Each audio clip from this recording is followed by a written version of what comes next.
Tax rate বাড়াও, exception change করো, এগুলোই বলছি। But nobody tax a target. ভাই আমরা এখন কিন্তু এআই যুগে আছি, কিন্তু রিটার্নটা যখন আসবে you give it to the software, সে আপনাকে অ্যানালাইজ করে দেবে এটা কিন্তু ফ্রড রিটার্ন। কিন্তু data analytics is there, AI is there, now you can do lot of things যেটা কিন্তু আগে ম্যানুয়ালি আমরা করতে পারতাম না। জি জি। তো একটা উদ্যোক্তা ভাই অ্যাকাউন্টসে রাখতে চায় না, সে তারা বলছেন যে তুমি অ্যাকাউন্টস রাখো, তুমি ট্যাক্স রিটার্ন সাবমিট করো, তুমি ভ্যাট রিটার্ন সাবমিট করো, এরপর অ্যাসেসমেন্ট হবে, অডিট হবে, বাইরে মাফ চাই। আমাদের দেশে স্যার ট্যাক্স জিডিপি রেশিওটা কিন্তু অনেকদিন ধরে এক জায়গায় আটকে আছে, বরং কিছুটা কমে গেছে। তো আপনার স্যার দীর্ঘ অভিজ্ঞতার আলোকে আপনার মানে কাছে কি মনে হয় যে কিভাবে আসলে ট্যাক্স জিডিপি রেশিওটা বাড়তে পারে? Thank you. Very important question as well also, I think very topical in today's context. প্রথমে আমরা আসি regarding tax to GDP ratio, আমাদের the lowest in South Asia. দুনিয়া তো দূরের কথা, lowest in South Asia, we are the lowest absolutely. So এখন প্রশ্ন উঠতে পারে ওয়াই ইজ দ্য কোয়েশ্চেন। আর কি আসলে আমরা তো সবাই মোটামুটি ডেটাটা সবাই জানি যে total number of, first of all একটা যদি বলি পোটেনশিয়াল ট্যাক্স পেয়ার্স কয়জন, এক নম্বর। দু নম্বর হচ্ছে কয়জন টিন নিয়েছে, তিন নম্বর হচ্ছে কয়জন রিটার্ন সাবমিট করেছে, চার নম্বর হচ্ছে যে রিটার্নের মধ্যে কয়জন ট্যাক্স দিচ্ছে। কারেক্ট আরিফ? জি জি জি। সো নাম্বারটা ধাম ধাম ধাম ধাম করে ড্রপ করে যায়, তাই না? জি জি জি। আলটিমেটলি গিয়ে ট্যাক্স দেয় very small proportion of people. কিন্তু এবারে দেখলাম যে অনেকের ট্যাক্স রিটার্ন সাবমিটই করেনি। জি জি। কিছুদিন আগে যেটা আর্টিকেল বেরোলো, মোস্ট পিপল যারা টিন আছে তারা ট্যাক্স রিটার্ন সাবমিট করেনি। ফার্স্ট থিং হচ্ছে যেটা বললাম আপনাকে, দ্যাট আমাকে ট্যাক্সের পরিধি বাড়াতেই হবে, আদারওয়াইজ যারা ট্যাক্স দিচ্ছে আপনি চিপতে চিপতে তাদেরকে শেষ করে দিচ্ছে। কিন্তু ওদের উপরে এই বাড়াটা বেশি আরো বাড়ছে ট্যাক্স, রেভিনিউ তো আপনার বাড়াতে হচ্ছে গভর্নমেন্টের। তো এখন রেভিনিউ আপনি কোথেকে আসবে? যারা দিচ্ছে তাদের কাছ থেকে রেভিনিউ নাও, রাইট? ট্যাক্স রেট বাড়াও, এক্সেপশন চেঞ্জ করো, এগুলোই বলছি। But nobody tax a target. আমি এটাই বলার চেষ্টা করছি যে আজকে পর্যন্ত দেখি যে রেভিনিউ ডিপার্টমেন্ট বলছে যে আমি একটা টার্গেট নিলাম যে যারা ট্যাক্স দিচ্ছে না এখানে রেভিনিউ থেকে এই পার্টটা আমি 50,000 কোটি টাকা আমি রেজ করব for people who have not paid taxes. কোনো টার্গেট তারা নেয়? No, this no separate target. কিন্তু নেয় না, ওভাবে আলাদাভাবে না, নেয় না। কিন্তু আজকে যদি তাদের সাহস থাকতো যে ঠিক আছে আমি যারা ট্যাক্স দেয় না আমি ওদের কাছ থেকে এত টাকা রেজ করব, মানে আমাদের যে process of tax collection and tax assessment এটাকে আরো অনেক বেশি মডার্নাইজ করতে হবে। কিরকম কথাটা কেন বললাম? ধরেন আমি একটা ট্যাক্স রিটার্ন সাবমিট করলাম, একটা কোম্পানির কথা বলছি আর কি, আমি দুটো পার্ট, একটা ইন্ডিভিজুয়াল, একটা company. Let's start with individual নাও।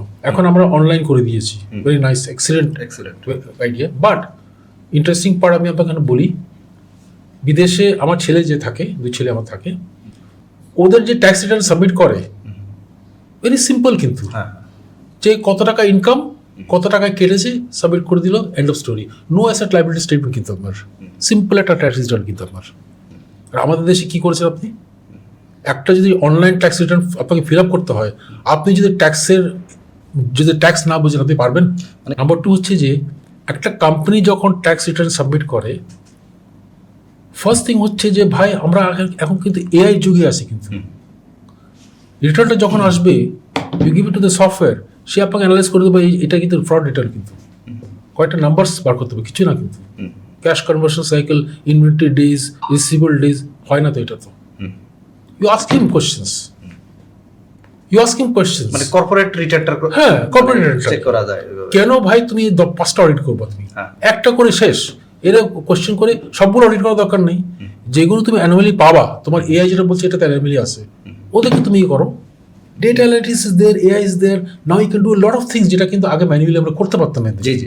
আবার 1000টা রিটার্ন পড়ছে, সবগুলো ধীরে এসে বলে দেবে তুমি এই টাকা দেখো, এই টাকা দেখো, কিন্তু সবগুলো দেখো তুমি দেখো। ফাইন্যান্সিয়াল স্টেটমেন্ট ইটসেলফে ঠিক আছে কিন্তু এটা নিয়ে এখন হয়তো ডিবিসি না শুনেন, again DBC with all due respect, ডিবিসিতে কি হলো আপনার হারিফ, আগে ছিল যে 4 সেট অফ অ্যাকাউন্টস থাকতো, এখন ডিবিসিতে কি হয়েছে 2 সেট অফ অ্যাকাউন্ট থাকে, management account and official account. জি জি জি। Official account is DBC.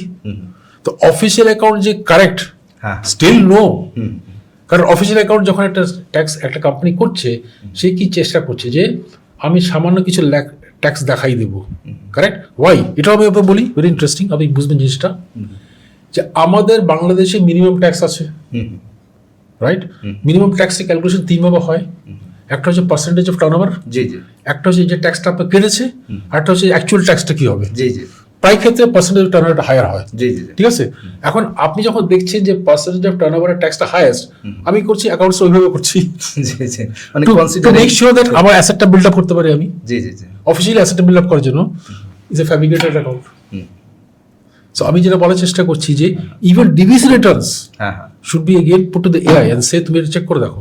বলবে না না না না হবে না ভাই, ও তো ক্যাশ কনভার্সন সাইকেল দেখাচ্ছে 230 দিন, একটা কোম্পানি তো 230 দিন ক্যাশ হতে পারে না তো। ও তো অ্যাকাউন্টস রিসিভেবল ডেজ দেখাচ্ছে 6 মাস। ও তো কোম্পানি ব্যবসা কিভাবে করছে, ওর ইনভেন্টরি হচ্ছে 12 মাসের, ও ফ্যাক্টরিতে জায়গা কি করে আছে আপনার। মানে খুব লজিক্যালি কিন্তু রেশিওগুলো ইজি, ভেরি ভেরি সিম্পল। আমি তো বিশ্বাস করেন এখন যখন ফাইন্যান্সিয়াল স্টেটমেন্ট পাই, আমি দুই একটা হিসেবে ভাই এটা তো বানানো figure, very simple. For AI is nothing. কিন্তু আমি এটাই বলছি দ্যাট এখন কিন্তু এআই এসে গেছে। এখন কিন্তু 1,000টা যদি পড়বে, আপনাকে 100টা বলে দেবে, এআই বলে দেবে এগুলো কিন্তু আপনি দেখতে পারেন, কিন্তু 90টা আপনি ছেড়ে দেন, ফিনিশড, লাইফটা সিম্পল হয়ে যাবে কিন্তু আপনার। আচ্ছা, এখন আমরা আসি এসএমইতে, যেটা একটু আগে টাচ করেছি, যে একটা উদ্যোক্তা ভাই প্রিন্টিং প্রেস আছে, সে ভাই অ্যাকাউন্টসে রাখতে চায় না সে, রাইট? তারা বলছেন যে তুমি অ্যাকাউন্টস রাখো, তুমি ট্যাক্স রিটার্ন সাবমিট করো, তুমি ভ্যাট রিটার্ন সাবমিট করো, এরপর অ্যাসেসমেন্ট হবে, অডিট হবে, বাইরে মাফ চাই, খরচ। সো কি করেছে এই জন্য কিন্তু অনেকগুলো দেশ, বাংলাদেশের মতন আরো কয়েকটা দেশ, ইন্ডিয়া, নাইজেরিয়া, ব্রাজিল, তারা কি করেছে? They found a very simple solution, flat rate. Flat rate, জি জি তোমার হিসাব নিকাশের লোকেশন, সাইজ অফ শপ, এই রেটটা দাও, শেষ। কোনো রিটার্ন কিছু সাবমিট করতে পারে তোমার, কিন্তু জাস্ট এই পার্সেন্টেজ অনুযায়ী তুমি এটা দিয়ে ফ্ল্যাট রেট, একটা লোকেশন ওয়াইজ, এরিয়া ওয়াইজ, এই সাইজ অফ দ্য শপ, এত রেট তোমার, that's it, flat rate. Tax তো ভ্যাট। বাংলাদেশের বাস্তবতা এটা কি মানে পসিবল না? যে 100% পসিবল। এটা তো সুবিধা কি বলে আরিফ আপনাকে, সেটা হচ্ছে যে আমাদের যে রেভিনিউ অথরিটিস আছে তাদের তো জনবল নাই এতগুলো লোককে ই করার জন্য। তো আমি যদি এটাকে ফ্ল্যাট রেট করে দিই, আমি শুধু কনসেন্ট্রেট করবো অন দ্য বিগ ওয়ান্স, জি জি, তাহলে আমি ভালো করে ফোকাস করতে পারবো। আর এখান থেকে একটা বড় রেভিনিউ সোর্স আসবে, বিশাল। অলমোস্ট আমার হিসাব মতো এই যে স্মল এন্ড এসএমই প্রায় 2 কোটি আমাদের কিন্তু বাংলাদেশের প্রতিষ্ঠান আছে, রাফলি 2 কোটি। Yes, I made N estimate, কিন্তু অলমোস্ট 2 করোড় কিন্তু আপনার। তো এইখানে কিন্তু it's a very good revenue source. এবং তারা এখন তো অনেকে ট্যাক্স নেটেই নাই, যাই তো ম্যাক্সিমাম ট্যাক্স নেট ভয় নেই, ছোট একটা অ্যামাউন্ট অফ পার্সেন্টেজ দিও যদি সেটাই বলছি তো, নেটে নিয়ে আসা ও আমার নেটে নিয়ে আসলো, ও আলটিমেট রেভিনিউ কমপ্লায়েন্স হলো, সেও একটা সম্মানিত করদাতা হলো, সেও ভালো লাগবে, সে ট্যাক্সটা দিয়ে দিল, কোনো হ্যারাসমেন্ট নাই, মনে করো হ্যারাসমেন্ট নেই, সে দুশ্চিন্তা আছে ভাই ট্যাক্স অথরিটি এসে আমার কাছে টাকা নেবে না, এদের কাছে টাকা নিচ্ছে তার ভাই, এদের কাছে টাকা দিচ্ছে, তো তখন হ্যারাসমেন্টটা বেঁচে যাবে, সে একজন সম্মানিত ট্যাক্স পেয়ার, সে আর অ্যাকাউন্টস নিয়ে তার চিন্তা করতে হবে না, ট্যাক্স রিটার্ন নিয়ে চিন্তা করতে হবে না। It's a very simple solution, কিন্তু ভেরি সিম্পল। এবং বিদেশে কিন্তু এটা করেছে, তারা ইন্ডিয়াতে করেছে, নাইজেরিয়াতে করেছে, ব্রাজিলে করেছে, আরো কয়েকটা দেশ আমি ভুলে গেছি, কিন্তু আর্টিকেল আপনি পাবেন এটা। কিন্তু আশা করি আমি স্যারের এই পরামর্শটা ওনারা কাজে লাগাবেন, এতে করে টোটাল ওভারঅল ইকোনমিরও একটা উপকার হবে, এবং ইনফর্মাল ইকোনমি কিন্তু ফর্মালাইজ একটা ট্র্যাকে চলে আসবে। পাশাপাশি হচ্ছে গিয়ে টোটাল কর জিডিপিতে আমাদের বড় একটা অবদান। আমাদের দেশের অর্থনীতি অনুযায়ী আমার দৃষ্টিতে, আমার ব্যক্তিগত মতামত, আমাদের অ্যাটলিস্ট 2 ডিজিট হওয়া উচিত, মানে ট্যাক্স জিডিপি রেশিওটা, যেটা মিনিমাম 10% হওয়া উচিত। কারণ অন্যান্য দেশ তার বেশি, তো আমাদের আশেপাশে যারা ইন্ডিয়া তো 14% মতন আপনার। স্যার আমরা সোশ্যাল মিডিয়াতে উগান্ডা নামক একটা দেশ আছে, ঠিক আছে, তো উগান্ডাকে নিয়ে আমরা ট্রল করি।